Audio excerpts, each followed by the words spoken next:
ఆంధ్ర తెలంగాణలో తక్కువ ఫీజులతో high quality results ఇస్తున్న ఏకైక సంస్థ Tirumal IAS institute. Kamareddy municipal కార్యాలయం ముందు మున్సిపల్ కార్మికులు ఆందోళన చేపట్టారు. Sanitation, water works, street lights, office staff వివిధ విభాగాల్లో పనిచేసే సుమారు 496 మంది కార్మికులు నిరసనలో పాల్గొన్నారు.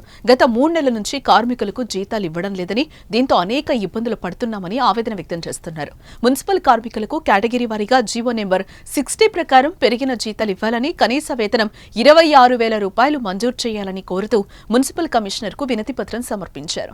ఇప్పటికైనా ప్రభుత్వం స్పందించి తమ సమస్యలను పరిష్కరించాలని వేడుకుంటున్నారు. కామారెడ్డి పురపాలక సంఘం యందు మున్సిపల్ కాంట్రాక్ట్ కార్మికులమైనటువంటి మేము దాదాపుగా 490 పైచిలకు అవుట్సోర్సింగ్ కాంట్రాక్ట్ పద్ధతిన పనిచేస్తా ఉన్నాం. గత 25-30 సంవత్సరాల నుంచి ఏళ్ల తరబడి మేము చాలని వేతనాలతో పబ్బం గడుపుకుంటూ వాళ్ళు ఇచ్చే జీతంతో మేము ఇక్కడ విధులు నిర్వహిస్తున్నాం. దీనిలో భాగంగా మాకు వచ్చేదే చాలా తక్కువ జీతం. అంటే దీనికి 3 నెలలు 4 నెలలు ఆపడము, ఏరియాస్ ఇవ్వకపోవడము, చాలా అధికారులు ఇబ్బందులకు గురి చేయడం జరుగుతుంది.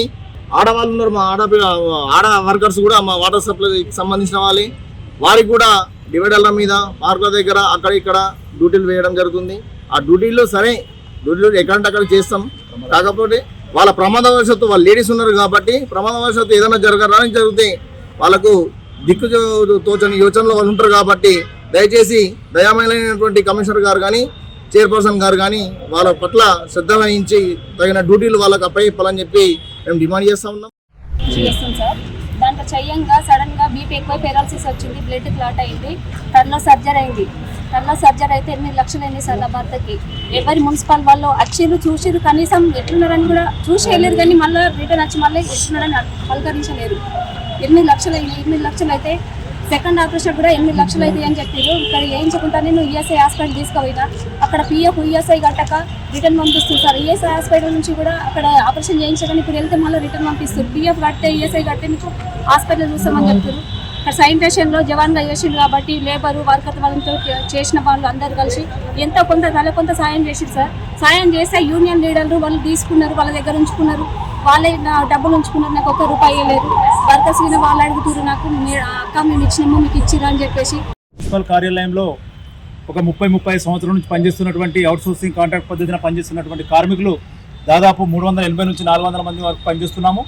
శానిటేషన్, వాటర్ వర్క్స్, ఎలక్ట్రీషియన్ మరియు కార్యాలయంలో పనిచేస్తున్నటువంటి సిబ్బందిని మేము గత అక్టోబర్ నెల నుంచి అక్టోబర్, నవంబర్, డిసెంబర్ 3 నెలల వేతనాలు రాక చాలా ఇబ్బందులు ఎదుర్కొంటున్నాము. ఏ పండగ కూడా మాకు వేతనాలు అందిన పరిస్థితి లేదు. మళ్ళీ అలాగే 2 నెలల ఏరియాస్ కూడా ఇవ్వని పరిస్థితి.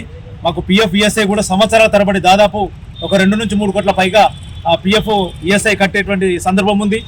మరి అనేక ఒడిదుడుకులను ఎదుర్కొని పనిచేస్తున్నటువంటి మా మున్సిపల్ కార్మికులము నెల జీతం కూడా, ఆ కనీస వేతనం ఉన్నటువంటి జీతం కూడా సమయానికి రాకపోవడం వల్ల ఈ బీద కార్మికులము అనేక లోటుపాట్లు ఎదుర్కొంటున్నాము.